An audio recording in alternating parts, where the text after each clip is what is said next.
Hey folks, welcome back.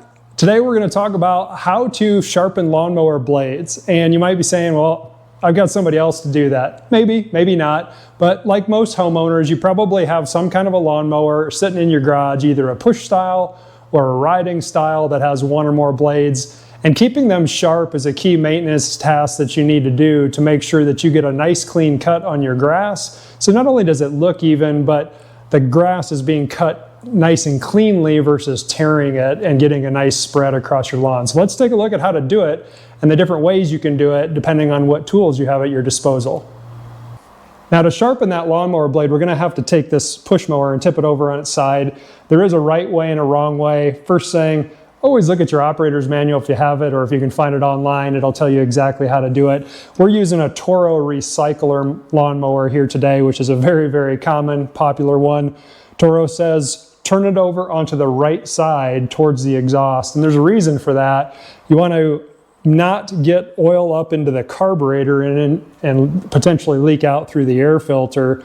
Now there's also debate about if you tip it over onto the right side towards the exhaust, could I get oil to go up against the piston and piston rings and get into the top side of the cylinder and what they call hydro lock it? Yes, there's certainly that chance. Toro wouldn't tell you to do it that way if it wasn't the best way to do it. But to minimize the risk, what you can do, grab a hold of your mower, don't pull your safety bar down, grab that pull string and just pull until you can feel the greatest restriction in the engine. And what that's going to do is it's going to put the engine at, right there's the most I feel, it's going to put that engine at top dead center with the valves closed to minimize if oil does leak past those piston rings, getting on the top side of the engine. So the next thing we need to do is get the mower turned over. Good to always use two hands. You can place one right underneath the deck. Make sure you don't have your hand on anything sharp. I like to grab a hold of the rail and simply tip it back over and lay it on its side. So when you get your mower tipped over, what you're going to typically see is, again, one single bolt that's holding the blade on up into the spindle of the engine. You can often look at the blades and see, are they super nicked up? You can see right here there's been some abrasion against probably some rocks. And if I gently rub my fingers, I can feel that blade is curled up. So damage like that is minimizing the positive cut that we're getting as that lawnmower blade spins around. So that's what we're going to take care of. So let's go grab some tools. So to take care of this job, we're going to need something to remove that bolt. So either a ratchet or a wrench. And when we go to put it back on, we're going to need to tighten it down to a proper torque spec. So ideally, you're going to have a torque wrench. If you don't, sure, you can get by and guess with just a wrench or a ratchet. We'll talk about that later. It's good to have a little piece of wood. I'll show you why in just a minute for taking the blade off. It's really good to have some kind of a wire brush or other that we can brush that blade off and get some of the gunk off. Then we're going to need some way to sharpen it. So either just a hand file can work fine.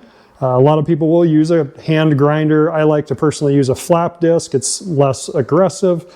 If all you've got is a traditional grinding disc, sure, you can use it. Just minimize the aggression.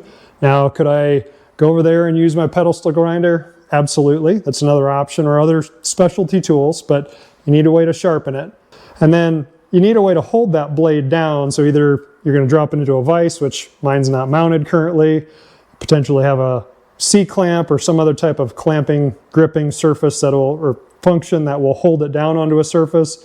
Or worst case scenario, you hold it down with one hand and you slowly and carefully file it with the other. It's good to have safety glasses. You don't want metal in your eye. So when we go to take this blade off and that bolt, it's traditionally going to be normal righty-tighty, lefty-loosey. So we're going to need to take that and turn it counterclockwise. But as you can see, I can spin the blade, which you're ultimately rotating up underneath of the engine as well. So what you'll want to do is make sure that this is blocked somehow. Now you might be able to rotate it across until a block gets up underneath of some kind of mechanical part on the deck.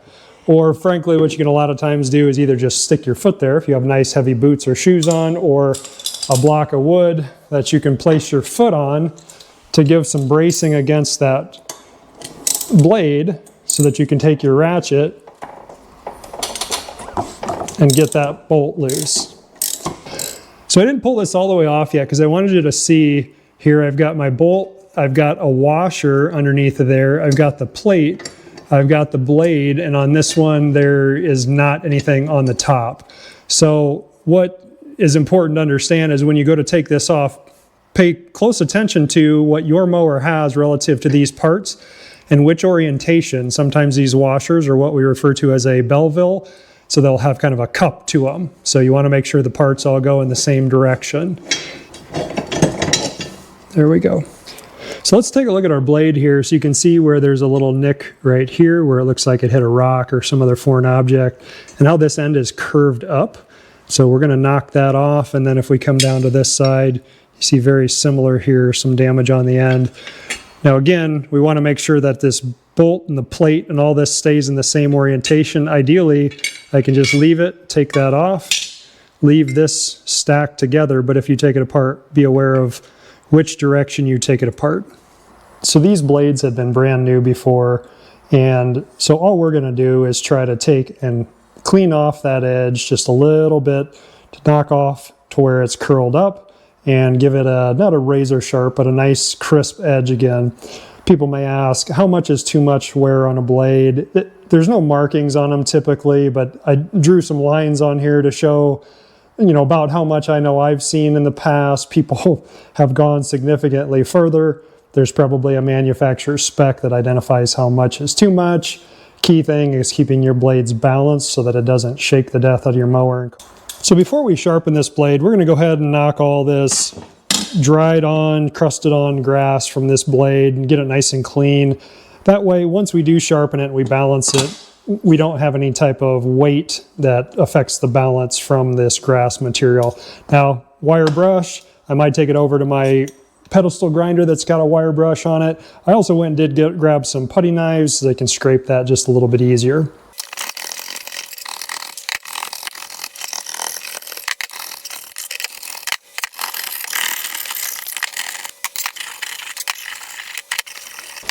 Now, if you don't have any type of power tools, there's nothing wrong with a hand file. It's old school, you could do it.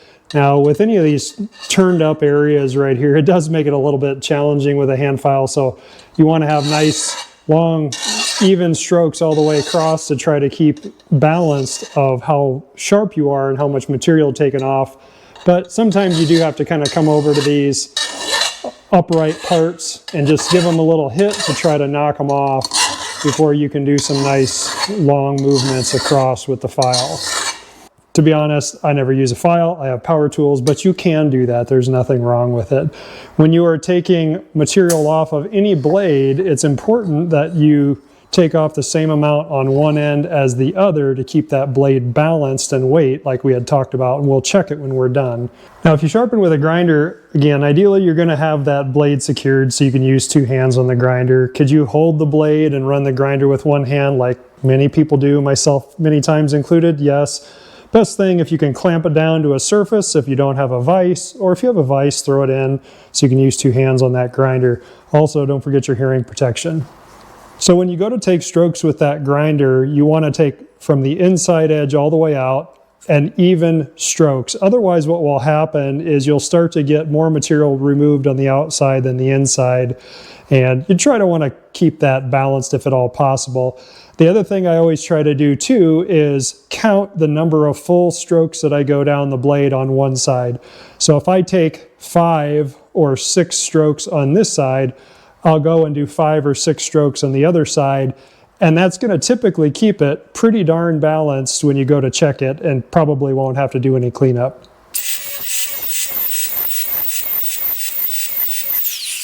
So I'll try to show you more in a close-up. When I was doing that grinding, what I was watching for was the color change between the surface that had all the dirt and grime and grass on it, and then I could see that polished surface. So every stroke I was watching for these imperfections to start to go away.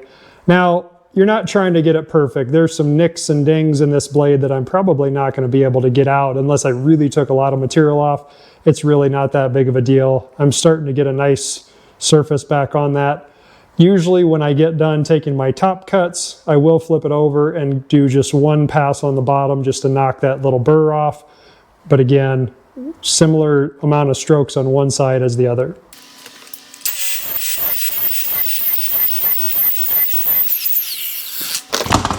Okay, so now let's take and flip it over and give one quick run on the other side just to knock off any little burr that we might have on this bottom.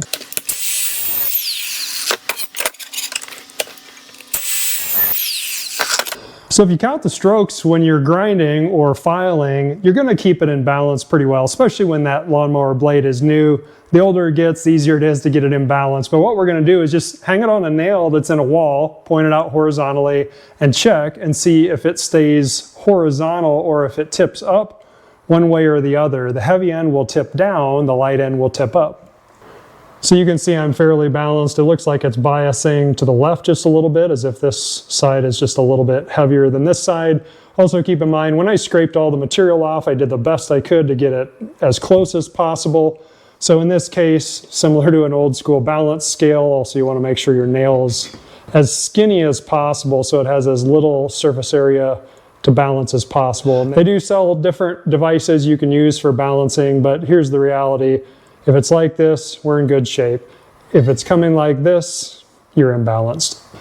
Okay, if you're like most people and you sharpen your own blades, there's going to be one time in your life where you install that blade upside down, and I know most of you won't admit it, but you've done it. So when you go to put that blade back on, it's very important that, and I'll just do it here without the holder first, that the cutting surface faces down towards the ground, and those little wings are going to face up. So this would be the correct orientation here, where I'm holding it and you see the cutting surface is towards the bottom and the wings are up. That's really important. In certain circumstances, this one not so much because of the way the blade is cupped, but in certain circumstances you could put the blade on upside down and it will not cut.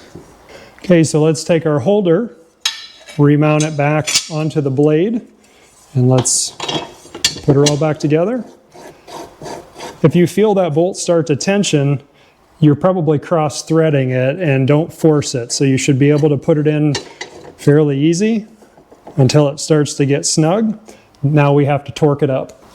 So what does torque mean? Torque means taking and applying a certain amount of rotational force to that piece of hardware.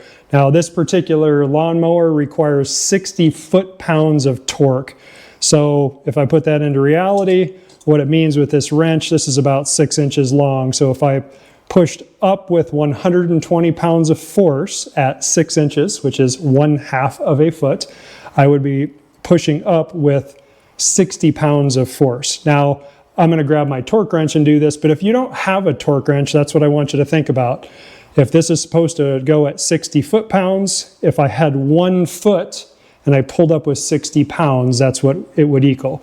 So worst case scenario, you need to get it good and snug. You're probably going to need your anti-rotation block in there to pull it up and get it tight. But let's grab our torque wrench. So I've already got my torque wrench sit at 60 foot-pounds. We're going to take and pull up until it tightens and it clicks. And try it one more time. So there was my 60 foot-pounds and I've got it tight. So there you go. Now you got the gist of how to sharpen a lawnmower blade. It's not a terribly hard task. It's fairly universal across most lawnmowers. So thanks for joining in. I'm James with Learn from Dad. If you have any comments about how you do it or tools you like to use that makes it easier, drop it down below. I'd like to hear it. And I will catch you on the next video. Take care.